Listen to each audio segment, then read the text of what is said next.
riskiest text you've ever sent? When did you start your period? How do I tell my mum that I want to use a tampon? Focus on yourself. How do I sneak out? I've been on delivered for 2 weeks. No! Expertise advice here. It's me, lilymaeexo, and welcome back to my channel. In today's video, I am going to be doing a girl talk. Although it's called a girl talk, we welcome everybody. This is your safe place. Here we are. We're chilling. Grab yourself a snack. I've got my favourite one here. Courtesy of my Aunt Nils, if you're watching. Shout out to you. Get yourself a cup of tea.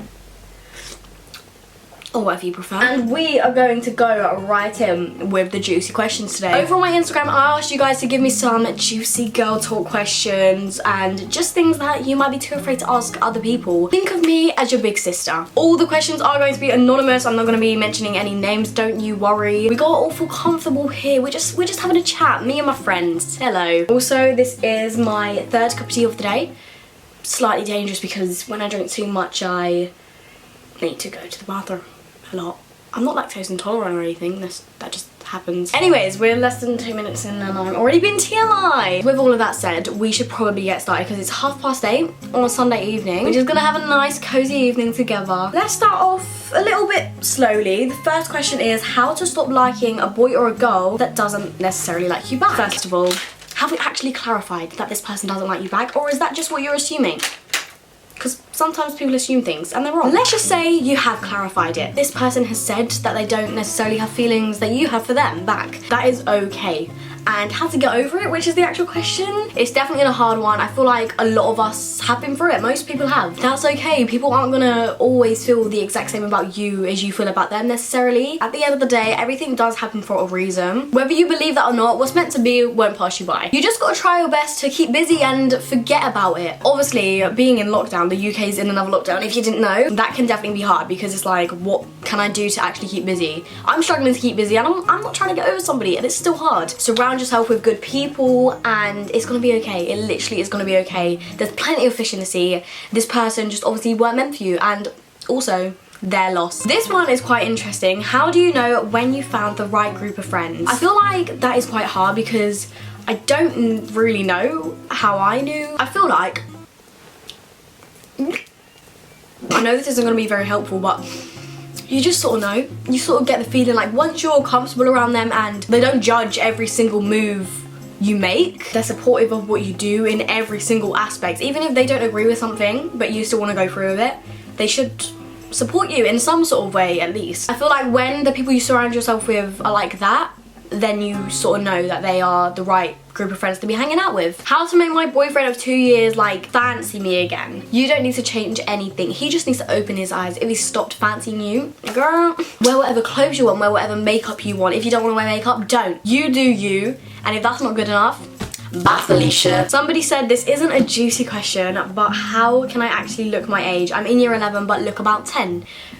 I can relate. In year 11, so I was like, what, 15, 16, everybody thought I was about 11 or 12. That's good when you're getting on trains though, because train tickets are cheaper. I feel like I was a bit like you. I never really cared about looking older necessarily, but I did kind of want to look my age because everyone thought I was literally 11 years old. Most of the time though, I just got used to it. I just didn't really care. I'd get people come up to me like, oh my god, you're so cute. And it's like, I feel like you'll just grow into yourself, if that makes any sense at all. Just always remember, when people are 40 and they be looking 50, you're gonna be looking about 21, babes. Try to stop looking at it as a negative and then you should be fine. Maybe just like switch up your clothes a bit if you really want to look your age. Try out some different hair, some makeup maybe if you don't usually wear makeup. How to get over a toxic older guy who used you as a side team, but you low-key had feelings and you can't cut him off completely because of certain reasons.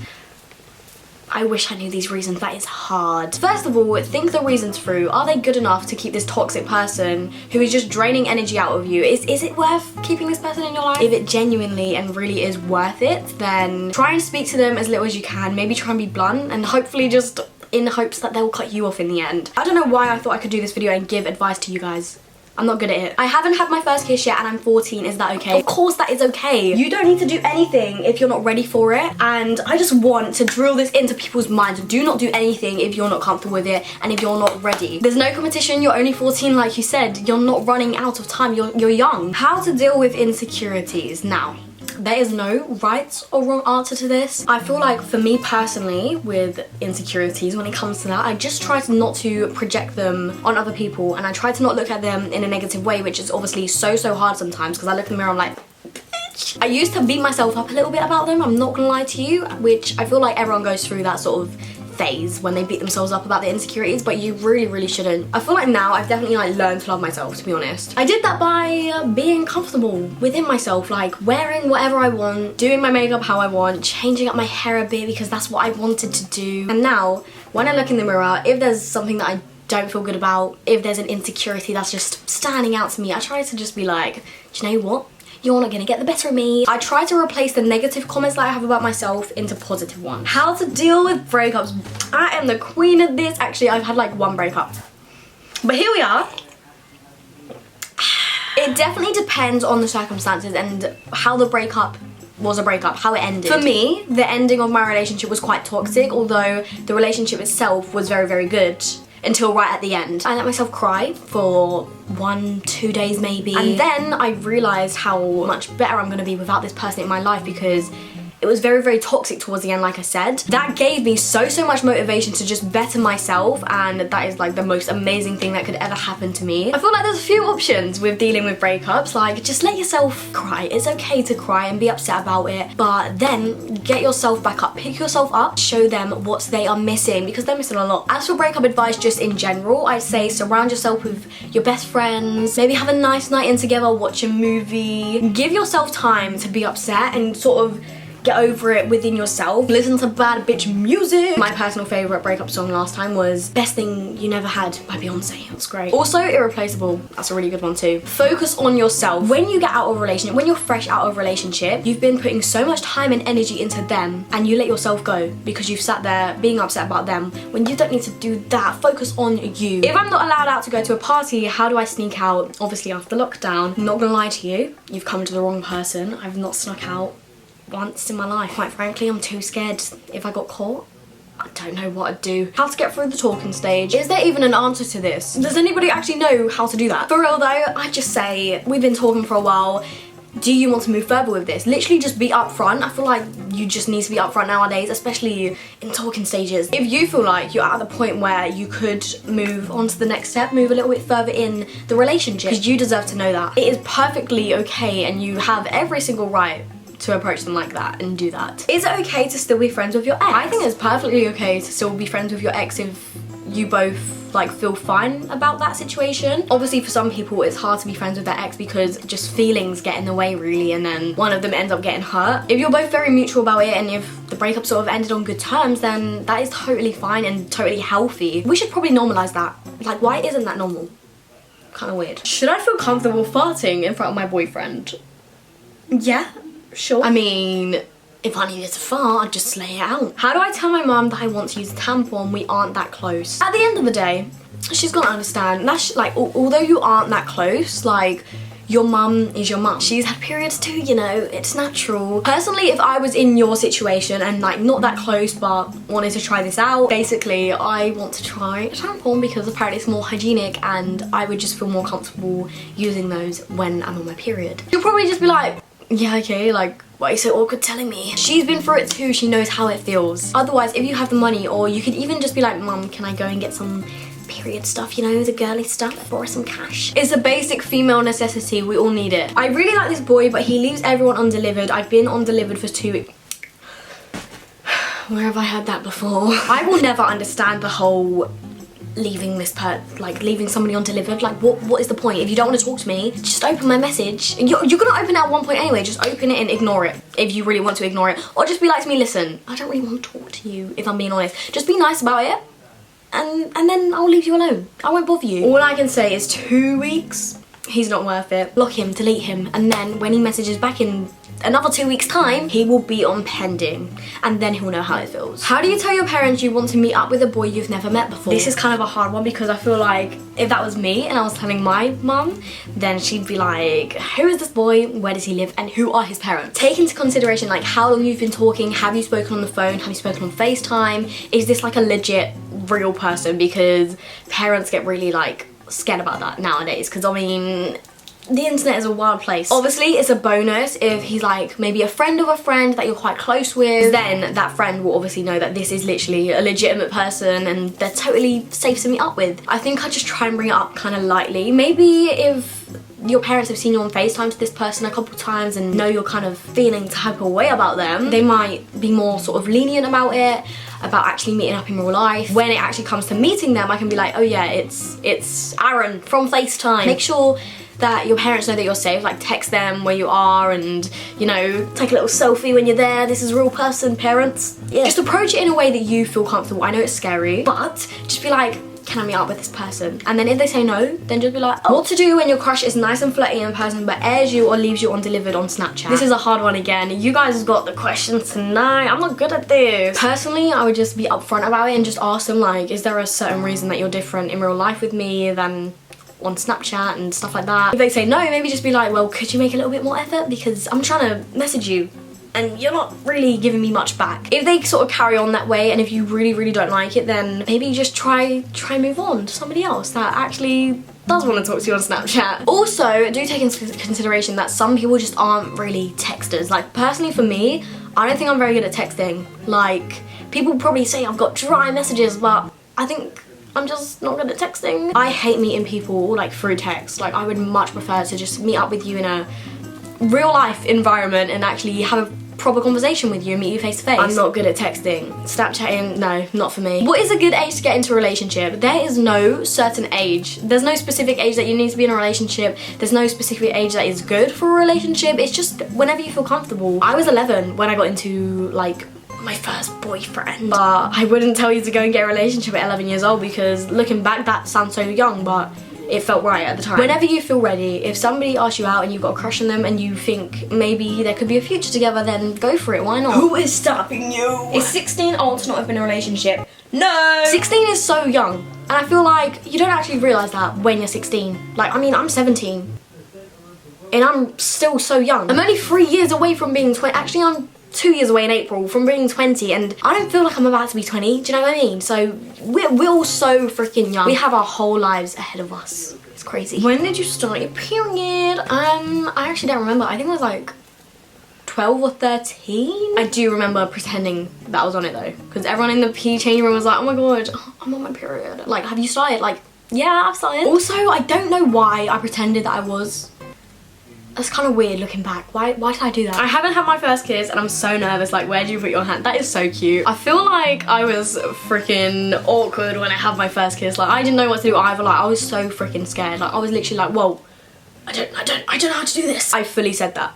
I fully said that to the guy. You just sort of go with it. Where your hands go, I don't really know. Like, maybe the face. Like, as you can see, I'm an expert. Expertise advice here. How do I reach out and talk to new people without getting nervous? This is actually really interesting and I don't know if I've accomplished this yet, but you know what? You just gotta be confident about it. You just need to fake the confidence. Just literally, I'm not saying be a fake person, but you know, if you're messaging someone over text that you haven't spoken to in a while, just be like, hello, and send it. Just press send and then see where it goes. I don't know what question I was on, so we're just gonna move on and pretend that I answered the last one. What's the riskiest text you've ever sent? I'm a bit too scared to be risky, I think.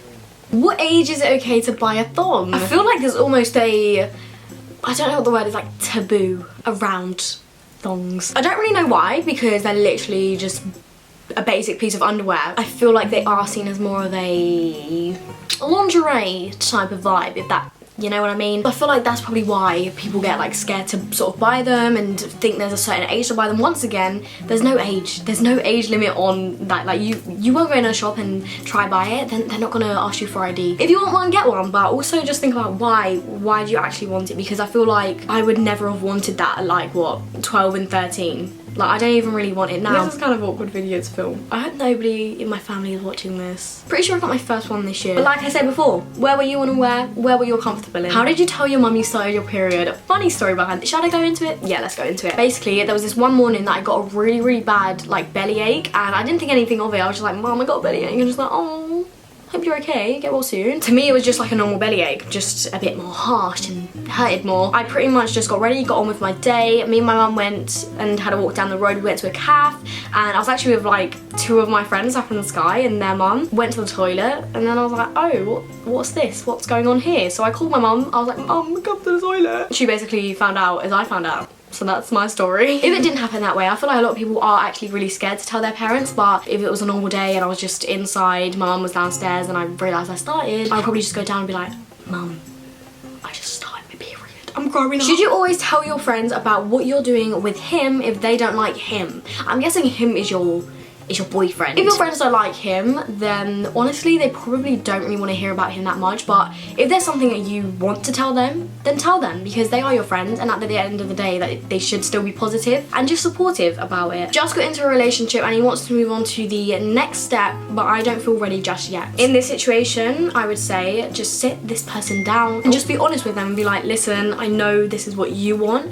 but right now I just don't feel ready and I don't feel comfortable for this just yet. If they really do love you, then they'll understand that. Like, of course they'll understand that. And if they don't understand that, then do not allow them to try and force you into that. You'll end up regretting it, and you don't want to have to like live with that. What do you do if someone is acting toxic recently, but usually they're really nice? I feel like there could be like a deeper meaning and deeper reason behind why they're acting as they are. I'd say maybe give them some space, and if that's not really working, just sit them down and talk to them and just be like, are you okay? Is anything going on that I need to know about, because you're acting kind of off, and that's not nice, and it's just not nice to be around at the moment when you're usually amazing. You never know what's happening behind closed doors. Like, no matter how close you think you are to somebody, you don't know exactly what they're going through and what they have been through and how that feels for them. How do you know if he is or isn't the one? I feel like whenever you're in a relationship, it just feels like this person is the one, and then you break up and it's like, oh, he's not. Same for boys and girls. I feel like you just know. It's so annoying because it's not like advice, but within yourself, I feel like you just get the feeling. If anyone else has met the one, then let me know how you realise, because I'm not good at giving advice on that. I've been missing my ex a lot. Is it worth giving things another try, or should I stay far away? It depends what the terms that you ended on are. Was it toxic? Ask yourself, do you need to go back there? Was there negative energy, or was you actually genuinely really happy? Were you both happy? Is this best for both of you? I would say if you're really missing this person, reach out to them, just message them. They could be feeling the same, like you never know. You only live once. What do you do if a boy stands you up? Okay, my advice on this would be cut them off, but I feel like I wouldn't do that because I'd feel bad, which is really bad, but you should cut them off. You do not deserve it to be stood up by anybody, especially if there's no valid reason for it. Is it better to tell someone I've lost feelings in person or over text? That is so sad. I would prefer to be told in real life, because if you're messaging me over text like, I don't really like you anymore, that's just like, that's gonna hurt my heart. Although in real life it would hurt, it's just better to like be face to face, and you know, it's just, I feel like it's just better. Everything face to face is just better in my opinion. My boyfriend's girl best friend constantly flirts with him, and she's supposed to be my friend too. First of all, I think talk to your boyfriend and ask him if he thinks she's doing that, and if he's sort of like, no she's not, like what the hell, just be like, well I feel like she is, so is there any way this could stop and this could like not go any further? And if he sort of just doesn't really listen, maybe talk to the girl as well and be like, is there anything going on, or is that just the way you banter with him? And if it literally is just the way she is, then just be like, listen, can you like tone it down a little bit? I'm sure she would respect it. If she had a boyfriend and was in the same situation, if she was in your shoes, she would understand. What to do if you keep getting mixed signals from a boy or a girl? I think I would literally just ask them, be like, what's going on here, because I'm getting mixed signals. I don't know how you're feeling, but could you let me know? If they sort of explain themselves and it's like a valid reason, maybe they didn't mean to do that and they literally genuinely stopped doing it, I would accept it and try and move forward with whatever is going on. Does anyone think they want kids but is absolutely terrified of childbirth, so kind of doubting it? Me? That is so scary. Childbirth, that is scary. I think that's like my biggest freaking fear. How to deal with period leakage. Always carry a little emergency kit in your bag wherever you go, with all your little necessities, extra underwear if you feel like you might need that. Clean up and be done with it. It's alright. Those are all the questions that I'm going to be answering in today's video. If you want to see a part 2 sort of thing to this, then definitely let me know over on my socials, because YouTube like to disable my comments. Subscribe down below if you haven't already. Give this video a big thumbs up if you did enjoy it. I will see you guys very soon with a brand new video. Peace.